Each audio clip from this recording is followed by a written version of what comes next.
Hello everyone, जय जगन्नाथ। कैसे हैं आप सब लोग। तो डियर उड़ीसा के एस्पिरेंट्स, यदि आपने जो है बीटेक किया है इलेक्ट्रिकल इंजीनियरिंग, इलेक्ट्रॉनिक्स इंजीनियरिंग, या फिर आपने डिप्लोमा किया है इलेक्ट्रिकल एंड इलेक्ट्रॉनिक्स या इलेक्ट्रिकल इंजीनियरिंग में, या फिर आपने जो है आईटीआई की है इलेक्ट्रिशियन ट्रेड में, तो मैं आज आपके साथ जो है एक इम्पॉर्टेंट वैकेंसी के बारे में, एक अच्छी जॉब अपॉर्चुनिटी के बारे में आप सब लोगों के साथ जो है डिस्कस करना चाहता हूं। और मेरा पर्सनल ओपिनियन है कि आपको जो है इसको ज्वाइन करना चाहिए, इसका फॉर्म फिल करना चाहिए और साथ साथ पैरेलली जो है आपको एग्ज़ाम की प्रिपरेशन करनी चाहिए। ठीक है, देखो कई सारी चीज़ें हैं, कई कारण हैं। मैं आपको उन कारणों को बताता हूं कि क्या कारण हैं कि जो मैं कह रहा हूं आपको कि आपको इस वैकेंसी की तरफ जाना चाहिए, इस वैकेंसी का प्रिपरेशन करना चाहिए। तो वो मैं फ्रेंड्स आपको बताता हूं। देखिए, सबसे पहले अगर आप देखेंगे तो उड़ीसा में अगर मैं टेक्निकल जॉब अपॉर्चुनिटी की बात करूं, टेक्निकल के लिए, तो हमारा जो है सबसे पहला जो टेक्निकल के लिए जो आता है वो हमारा ओपीटीसीएल है ना, ट्रांसमिशन का हो गया। ऐसे ही हमारा जनरेशन का हो गया, ऐसे ही हमारा डिस्ट्रीब्यूशन का हो गया। मेनली मतलब हमारे जो है इलेक्ट्रिसिटी से रिलेटेड है। ठीक है जी। अभी हमारा जो है ओपीएससी ने जो है असिस्टेंट इंडस्ट्रीज ऑफिसर निकाला था, वो भी इंजीनियरिंग से रिलेटेड जॉब का था, है ना। अभी जो है उड़ीसा लिफ्ट इरिगेशन है ना, वो LIT यहाँ से भी कह रहे हैं कि लिफ्ट इरिगेशन कॉरपोरेशन है ना, OLIC, यहाँ पे भी वैकेंसी आई हैं। तो देखो, मैं आपको जो वैकेंसी के बारे में बताना चाह रहा हूँ वो हमारा है कि आपके लिए एक जो है, अगर हम बात करें तो आपका OPTCL ने जो है अप्रेंटिस के लिए निकाला है, जहाँ पर ग्रेजुएट भी अप्रेंटिस कर सकते हैं, डिप्लोमा वाले भी कर सकते हैं और ITI ट्रेड वाले भी कर सकते हैं। ठीक है, देखिए इसको अप्रेंटिस ज्वाइन करने का फ़ायदा क्या है। सबसे पहला फ़ायदा कि भाई इसका जो ड्यूरेशन होता है वो 1 साल तक होता है, 1 ईयर इसका ड्यूरेशन होता है ना। आप जो है इस ऑर्गेनाइजेशन के अंदर जाते हो, वहाँ पर आपको जो है बहुत सारे जो है AE JEs मिलते हैं, है ना। वहाँ से आप जो है उनसे बहुत कुछ सीखते हैं। कुछ आपको जो है फ्रेश बैच वाले स्टूडेंट्स भी आपको वहाँ पर मिल जाएंगे। तो आपको कहीं ना कहीं वो आपकी प्रिपरेशन की जर्नी में आपका हेल्प करेंगे।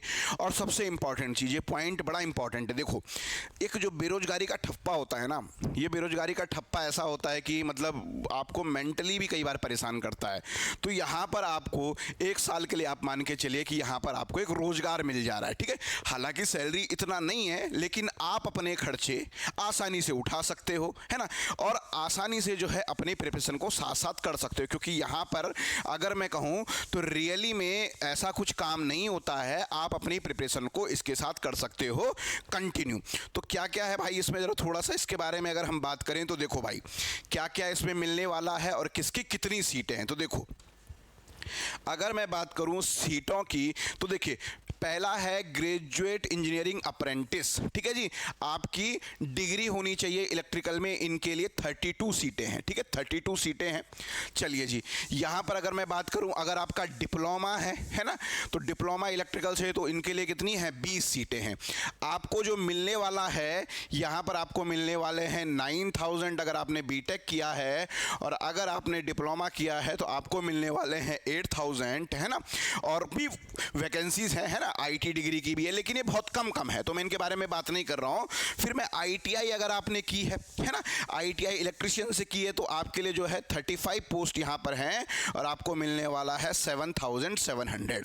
तो अपने आप में है ना, इसका ड्यूरेशन 1 साल तक रहता है ना। यहाँ पर एक्चुअली अप्रेंटिस का पर्पज़ होता है कि आपको थोड़ा इंडस्ट्री का एक्सपोजर हो जाए, है ना, आप इंडस्ट्री के थोड़ा सा फेमिलियर हो जाएं, तो आप वहाँ के कल्चर के फेमिलियर हो जाएंगे, है ना। और अच्छी चीज़ ये है कि यहाँ पर आपको आपकी प्रिपरेशन करने के लिए सफिशिएंट टाइम मिलता है। मींस कोई ऐसा नहीं है कि आपको वहाँ बिल्कुल ऐसा बहुत ज़्यादा जॉब अपॉर्चुनिटी वो दे दिया जाएगा, रोल दे दिया जाएगा, या आपको बहुत काम दे दिया जाएगा, बहुत बर्डन दे दिया जाएगा। तो ऐसा जनरली नहीं होता है, क्योंकि मैं भी उत्तराखंड में हूँ, हमारे यहाँ भी बहुत सारे स्टूडेंट जो है अप्रेंटिस करने आते हैं। हम लोग उनको खुद मोटिवेट करते हैं कि तुम्हें अपनी प्रिपरेशंस करनी चाहिए। और मैं तो देखता हूँ पिछले 2-3 सालों में जो है कई सारे जो है हमारे साथ जो है अप्रेंटिस करने आए थे, आज जो है कई जगह बहुत अच्छे डिपार्टमेंट्स में वो जॉब कर रहे हैं। तो मेरा पर्सनल अनुभव है और मेरा पर्सनल एक्सपीरियंस से मेरे अकॉर्डिंग जो है भरना चाहिए। ठीक है भाई। तो देखो भाई, यहाँ पर क्या है, देखिए भाई, है ना। चलो ये तो उसने बात करी है। अब इसके बारे में अगर बात करें कि क्या है जी, इसका कब है फॉर्म भरने का डेट, क्या चीज़ें हैं, क्या एलिजिबिलिटी क्राइटेरिया इसका होना चाहिए, इस विषय में जो है इसने कर रखी है भाई बात। यहाँ पर देखो एलिजिबिलिटी क्राइटेरिया के बारे में इसने क्या बात करी हुई है। देखो ये कह रहा है यहाँ पर कि क्या होना चाहिए भाई। देखिए एलिजिबिलिटी कंडीशंस क्या हैं। आप जो है स्टेट ऑफ उड़ीसा से आपको बिलोंग करना है, आप किसी और स्टेट के भाई यहाँ पर अलाउ नहीं है, ठीक है ना। आज कैंडिडेट शुड, एज की जो बात करें, एज जो है आपकी 18 साल से अधिक होनी चाहिए, मैक्सिमम एज की कोई लिमिट नहीं है, ठीक है ना। एजुकेशन क्वालिफिकेशन बता दिए आपको, अगर ग्रेजुएट में करनी है तो आपका बीटेक होना चाहिए, अगर डिप्लोमा में करनी है तो आपका डिप्लोमा होना चाहिए, आईटीआई में करनी है तो आपका जो है इलेक्ट्रिशियन ट्रेड से आपका होना चाहिए, ठीक है ना। देखो अब देखिए candidate who are request essential examination, है ना, हु आर अपेयरिंग फॉर, अब जो अपेयरिंग में है ना, जो है बीटेक के फाइनल ईयर में है, डिप्लोमा के फाइनल ईयर में है, जिनका रिजल्ट आज की डेट में अवेटेड है, वो एलिजिबल नहीं है। हाँ, जिनके एग्जाम पूरे हो चुके हैं वो एलिजिबल है, हो सकता है आपने एग्जाम दे चुके हैं, है ना, रिजल्ट आपका जो है कुछ समय बाद आए तो आप उसे अपेयरिंग नहीं मानेंगे, आपका कंप्लीट हो चुका है ना, ठीक है।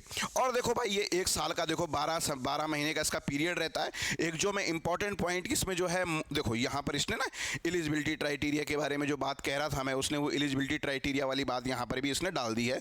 तो अगर आप यहाँ पर भी देखो तो उसने हर ट्रेड के लिए इसने डाल दिया है यहाँ पर कि देखिए आपका डिग्री इंजीनियरिंग के लिए क्या होना चाहिए, बीटेक इलेक्ट्रिकल इंजीनियरिंग में या इलेक्ट्रिकल एंड इलेक्ट्रॉनिक्स इंजीनियरिंग में। अगर आपका इलेक्ट्रॉनिक्स एंड कम्युनिकेशन है तो आप एलिजिबल नहीं है। सेम ऐसी डिप्लोमा में आपका इलेक्ट्रिकल इंजीनियरिंग, मतलब कोर में आपका इलेक्ट्रिकल होना चाहिए, वैसे ही इलेक्ट्रिशियन में आपका किसका होना चाहिए, आईटीआई आपका जो है इलेक्ट्रिशियन से होना चाहिए। अब उसकी लोकेशंस कहाँ होगी, ओपीटीसीएल की डिफरेंट लोकेशंस में आपको लोकेशन अलॉट कर दी जाएगी। जनरली होता यह है कि आपके नियर बाई में जो लोकेशंस होती है जनरली वहां पर अलॉट कर दिया जाता है। मतलब ये अच्छी चीज़ मुझे लगती है इन सब चीज़ों में कि आपके नियर बाई जो है कोई अगर वहां पर है वैकेंसीज तो आपको वहां पर अलॉट कर दिया जाएगा। मतलब ये नहीं कि आपको जो है बहुत दूर, घर से दूर भेजा जाएगा जनरली, है ना। बाकी फिर नौकरी ये करनी है, अगर भेज भी दिया जाएगा तो आपको करना पड़ेगा, तो मेंटली आपको उसके लिए भी रेडी रहना है भाई, है ना। अब देखिए सबसे इंपॉर्टेंट चीज़ है कि सर इसके लिए अप्लाई कैसे करना है। तो देखिए भाई सबसे पहले भाई आपको यहाँ पर देखिए, ये सबसे पहले है आपको जो है हमारा NAPS पोर्टल में या NATS पोर्टल में आपको सबसे पहले अपने को रजिस्टर्ड करना है। NAPS क्या है, national apprentice promotion scheme, Bharat सरकार द्वारा लॉन्च की गई है, मोदी जी ने की गई है। जो आपको रिक्रूटमेंट, जो आपको वजीफा मिलता है उसका जो है 25% सेंट्रल गवर्नमेंट देती है। तो आपको इस पोर्टल पे रजिस्टर्ड करना है, ठीक है। क्योंकि अगर आपने इस पोर्टल पे रजिस्टर्ड नहीं करा तो फिर आप ये समझिए कि आप एलिजिबल ही नहीं है। तो आपको सबसे पहले क्या करना है, डिग्री इलेक्ट्रिकल डिग्री वालों को क्या करना है, डिग्री वालों को जो इस वाले पोर्शन में करना है, और ITI वालों को नीचे वाली साइड पे apprenticeshipindia.gov.in पे अपने आप को खुद रजिस्टर्ड करना है। क्योंकि वहाँ पे क्या होता है, वहाँ पर स्टूडेंट भी अपने को रजिस्टर कराते हैं, इंडस्ट्री भी अपने को रजिस्टर्ड कराती है। तो जैसे जो है OPTCL ने जो अपने आप को वहाँ पर रजिस्टर्ड कराया होगा और वहाँ पर इसने इस वैकेंसी के बारे में डाला होगा, तो आपको पर्टिकुलर वहाँ जाके जो है उसके अंदर जो है इन वैकेंसी के लिए अप्लाई करना है, ठीक है। देखो आफ्टर गेटिंग, है ना, कैंडिडेट मस्ट, देखो after getting registration enrolment number they should be apply on the OPTCL website. जब आप वहाँ रजिस्टर कर दीजिए फिर आपको optcl.co.in पे जाना है, ठीक है जी। HRD सेक्शन में जाना है, click training and development, click advertisement और क्लिक अप्लाई ऑनलाइन, आपको अप्लाई ऑनलाइन कर देना है। अब इसकी डेट क्या है, तो लगभग 1 महीने का समय है। तो कभी कोई घबराना नहीं है कि अभी बहुत लेट हो गया है। आपका 13 अगस्त तक जो है, 13 अगस्त तक जो है इसकी लास्ट डेट है, ठीक है जी। लास्ट डेट तक आप कर सकते हैं। इसके लिए मुझे नहीं लगता कि कोई फॉर्म फीस है, कोई फॉर्म फीस नहीं है, ठीक है ना। और अच्छा इंपॉर्टेंट पॉइंट, अगला पॉइंट जो इन्होंने यहाँ पर लिखा है, इस पॉइंट ने जो है मुझे बड़ा इंप्रेस किया, है ना। अब ये देखना है कि ये केवल लिखने भर के लिए ये पॉइंट है या क्या है। देखिए ये चीज़ इन्होंने लिखा, क्या होगा जी, अब जब आपने कर दिया, सपोज अगर उतने ही कैंडिडेट अप्लाई करेंगे तो फिर तो कोई सबको जो है डायरेक्ट सिलेक्शन हो जाएगा। लेकिन कई बार ज़्यादा स्टूडेंट अगर अप्लाई करते हैं तो इसके लिए वो एक हो सकता है कि MCQ बेस टेस्ट आप लोगों का करवाए, ऑफलाइन टेस्ट करवा दें, या फिर ये हो सकता है कि आप लोगों का इंटरव्यू करवा दें, कुछ ना कुछ, मतलब उसको फिल्टर्स करने पड़ेंगे। यहाँ पर जनरली इसने लिखा है कि जो है द डिसीजन मैनेजमेंट, ये क्या कह रहा है कि यहाँ पर पर्टिकुलर ये कह रहा है कि हम लोग जो है नंबर के बेस पे जो है एक मेरिट लिस्ट बनाने की कोशिश करेंगे। तो ठीक है, ये आपके जो है डिप्लोमा के मार्क्स के आधार पर, डिग्री के मार्क्स के आधार पर आपका जो है सिलेक्शन कर सकता है, ठीक है जी। OPTCL follow a transparent and merit-based apprenticeship selection process। ठीक है जी। अब देखो एक पॉइंट उन्होंने बहुत अच्छा लिखा, अब ये लिखने भर का है क्या, ये देखो ये मैं नहीं जानता, लेकिन उन्होंने लिखा है कि वी डू नॉट सपोर्ट और allow any form of bribe और अनऑफिशियली पेमेंट।